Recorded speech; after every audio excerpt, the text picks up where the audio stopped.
वजीर आजम कहते हैं कि वफ़ का ताल्लुक संविधान से नहीं है। अरे कौन पढ़ा रहा है वजीर आजम को? आर्टिकल 26 पढ़ा लीजिए। आर्टिकल 26 की बात कही गई। इसलिए मजहब मैं तब्दील मजहब नहीं कर सकता, सरकार से पूछना पड़ेगा मुझे अपना मजहब बदलने के लिए। अगर अंबेडकर आज जिंदा होते तो बाबा साहब को भी कहते कि आप जाकर परमिशन लो, तब मजहब बदलना पड़ेगा आपको। ये हालात आज यहां पर पैदा हो चुकी है। आप देख रहे हैं कि मुझसे पूछा जा रहा है कि 500 साल पहले तुम्हारी मस्जिद थी, नहीं थी। ख्वाजा अजमेरी की दरगाह कह रहे नहीं है। अरे सर, अगर मैं इस पार्लियामेंट में खोद दूं, इसमें गड़ा कर दूं, तो खाने जहां का कैसा मिलेगा? तो मेरी हो जाएगी ये। आप बताइए, कई रियासतों ने ऐसा कानून बना दिया कि आप ये नहीं खा सकते, आप वो नहीं खा सकते। कैटल स्लॉटर एक्ट का एक्ट बना दिया। आप बताइए कि हरियाणा, राजस्थान में पुलिस के अख्तियारात गौरक्षक को दे दिए और उन अख्तियारात का बेजा इस्तेमाल मॉब लिंचिंग में हुआ। किसका हुआ? एक लड़का था साबिर मलिक बंगाल का, मार के पीट कर मार दिया गया। क्यों? क्योंकि उसने बीफ खाया। बाद में मालूम हुआ नहीं खाया। जुनैद और नसीर को गाटमीका के थे, उनको जिंदा जला दिया गया। निसार में तेरी गलियों के वतन के जहां चली है रस्म के कोई ना सर उठा के चले, जो कोई चाहने वाला तवाफ को निकले, नजर उठा के चले। सर, हम जिस्म और जान बचा के चले। बहुत है जुल्म दस्ते बहाना के लिए। सर, हम जो चंद अहले जुनू तेरे नाम ले वाले इख्तिदार की कुर्सियों पर बैठने वाले जो लोग थे और है, वो इंटेलेक्चुअली डिसऑनेस्ट है। संविधान सच्चा है। जय भीम, जय भीम। संसद में दहाड़े असदुद्दीन ओवैसी। दोस्तों, आपको बता दें, संसद में असदुद्दीन ओवैसी का एक स्पीच दिया जो बेहद ज़्यादा सोशल मीडिया पर वायरल है। आपको पता ही है, इस समय हाल ही में संभल में जो हिंसा हुई और उसके बाद बांग्लादेश में जो कुछ चल रहा है, और वहीं इंडिया में भी अल्पसंख्यकों पर जो जुल्म सितम हो रहा है, उसको लेकर सारी बातें असदुद्दीन ओवैसी ने संसद में की थी। और वहीं उन्होंने सारी बातों को एक्सप्लेन किया किस प्रकार से जुल्म सितम चल रहा है, चाहे वह बांग्लादेश में हो, संभल में हो, यूपी में हो या पूरे हिंदुस्तान में। तो आप सबसे पहले असदुद्दीन ओवैसी का ये वीडियो देखें। Asauddin Owaisi. Time. Thank you, sir. Sir, I start by quoting Baba Saheb Ambedkar, what he wrote in Memorandum of Rights of States and Minorities, dated March 24, 1947, when he submitted to the Subcommittee on Fundamental Rights set up by the Constituent Assembly, the Advisory Committee on Fundamental Rights and Minorities. I quote, sir, "Unfortunately for the minorities in India, Indian nationalism has developed a new doctrine which may be called the divine right of the majority to rule the minorities according to the wishes of the majority. Any claim for the sharing of power by the minority is called communalism, while the monopoly of the whole power by the majority is nationalism.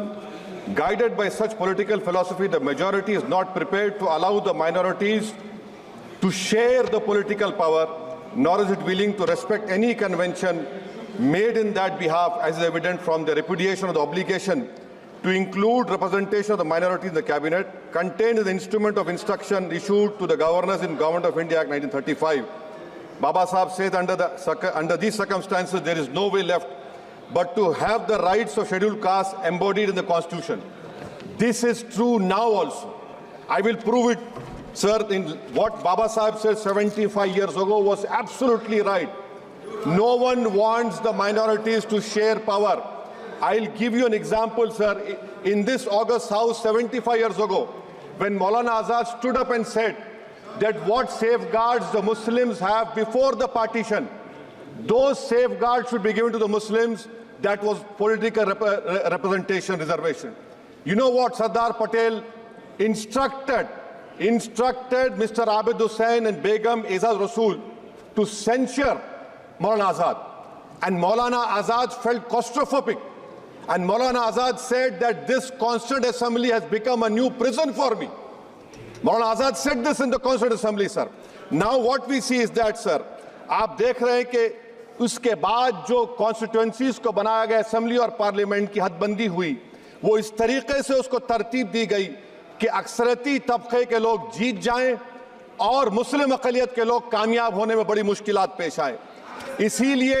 इसीलिए 2007 में Sachar committee ने कहा था, सिफारिशात में कहा कि अब जब हदबंदी होगी तो माकूल तरीके से बनाए जाए ताकि मुसलमान पार्लियामेंट और असेंबली के इलेक्शन जीत सके।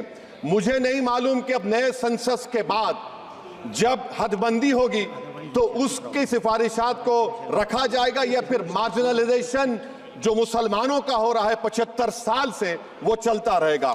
सर, जब पार्लिमानी जमहूरियत की कामयाबी किस बुनियाद पर होती है? पार्लिमानी जमहूरियत की कामयाबी का पैमाना मैं आपको बताता हूं। Article 25, article 26, article 29, article 30, article 14, article 21, ये 4 बुनियादी राइट्स है आइन में, जिसको हम सामने रखकर मैं आपको बताऊंगा कि क्या वाकई में उन कमजोर तबकात से इंसाफ हुआ। मिसाल के तौर पर आर्टिकल 15 और 16 सर, 1950 का प्रेसिडेंशियल ऑर्डर निकला, तारीखी नाइंसाफी के खात्मे के लिए रिजर्वेशन दिया गया, तारीखी नाइंसाफी के लिए हजारों साल के जुल्म की बिना पर, मगर उनको नहीं मिला जिनका मजहब इस्लाम और मुसलमान था, जो भी उनसे भी नाइंसाफी जुल्म हुआ। दूसरी बात सर, दूसरी बात, दफा 25 में प्रोफेस कहा गया, आर्टिकल 25 टॉक्स प्रोफेस। सर, आज मेरी बेटियों को गवर्नमेंट के एजुकेशन इदारों में हिजाब पहनने से रोका जा रहा है, तो ये आर्टिकल 25 का प्रोफेस कहां तक कामयाब हुआ, ये अक्लमंद लोगों पर छोड़ता हूं। प्रैक्टिस सर, आर्टिकल 25 में अमल करना। कई रियासतों ने ऐसा कानून बना दिया कि आप ये नहीं खा सकते, आप वो नहीं खा सकते, कैटल स्लॉटर एक्ट का एक्ट बना दिया। आप बताइए कि हरियाणा, राजस्थान में पुलिस की अख्तियारात गौरक्षक को दे दिए और उन अख्तियारात का बेजा इस्तेमाल मॉब लिंचिंग में हुआ। किसका हुआ? एक लड़का था साबिर मलिक बंगाल का, मार के पीट कर मार दिया गया। क्यों? क्योंकि उसने बीफ खाया, बाद में मालूम हुआ नहीं खाया। जुनैद और नसीर को गाटमीका के थे, उनको जिंदा जला दिया गया।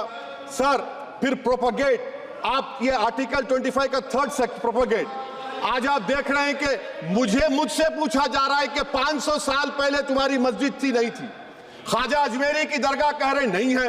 अरे सर, अगर मैं इस पार्लियामेंट में खोद दूं, इसमें गड़ा कर दूं, तो खाने जहां का हिस्सा मिलेगा तो मेरी हो जाएगी ये, आप बताइए। अब आप देखिए ये प्रोपगेट क्या हो रहा है। अच्छा, जो तब्दीली मजहब का कानून, तब्दीली मजहब, मैं तब्दील मजहब नहीं कर सकता, सरकार से पूछना पड़ेगा मुझे अपना मजहब बदलने के लिए। अगर अंबेडकर आज जिंदा होते तो बाबा साहब को भी कहते कि आप जाकर परमिशन लो, तब मजहब बदलना पड़ेगा आपको। ये हालात आज यहां पर पैदा हो चुकी है। सर, आर्टिकल 26 देखिए, it gives religious denomination the right to establish and maintain institution for religion charitable. वजीर आजम कहते हैं कि वक्फ का ताल्लुक संविधान से नहीं है। अरे कौन पढ़ा रहा है वजीर आजम को? आर्टिकल 26 पढ़ा लीजिए, आर्टिकल 26 की बात कही गई। मकसद क्या है कि वक्फ की जायदादों को अक्सरियती तबके के लिए छीन कर दे दिया जाए। आप अपनी ताकत की बुनियाद पर छीनना चाह रहे। सर, दफा 29 पे आ जाइए, आर्टिकल 29, लैंग्वेज का, जबान का तहफ़्फ़ुज़ है। उर्दू को खत्म कर दिया गया, वो उर्दू जिसके हमारे मुजाहिदीन आजादी ने नारा दिया था, इनकलाब जिंदाबाद का, उस जबान को आप खत्म कर रहे हैं। कल्चर, आप कल्चर की बात इनसे पूछ लीजिए, वो बोलेंगे नहीं, हमारा जो कल्चरल नेशनलिज्म है वो कल्चरल नेशनलिज्म नहीं है बीजेपी का, वो कल्चरल नेशनलिज्म आला जात का, हिंदुत्व का नेशनलिज्म है, जो भारत के इंडियन नेशनलिज्म से बिल्कुल मुख्तलिफ है। सर, अब आप आ जाइए, सर आर्टिकल 30 पे आ जाइए। सर, आर्टिकल 30 पे आ जाइए। सर, आर्टिकल 30 में माइनॉरिटीज को राइट दिया गया, This house has passed a law in 1981 to give minority AMU. This government went to the Supreme Court and said, no, we'll oppose minority status. This house voice was suppressed in the Supreme Court, sir. That is why I say that the executive has argued contrary to the parliament. Sir, right to life तो उस वक्त भी था। मैं आपको मिसाल दे रहा हूं। सर, दिसंबर 63 में, 63 में कश्मीर में रसूलुल्लाह सल्लल्लाहु अलैहि वसल्लम के मुंह मुबारक की चोरी हुई, तो पूरे देश में, sir, only 2 minutes, sir, only 2. Please wind up. Only 2 minutes, sir. Please, sir, only 2. Time is gone. The Prime Minister has to... I'm concluding, sir. I'm concluding. Raja Sahab, I'm concluding. Please, he has to reply. Listen to me, sir. Sir, my Shikwa Hind Bayan. Please, 1 minute. I'll conclude, sir. 2 minutes.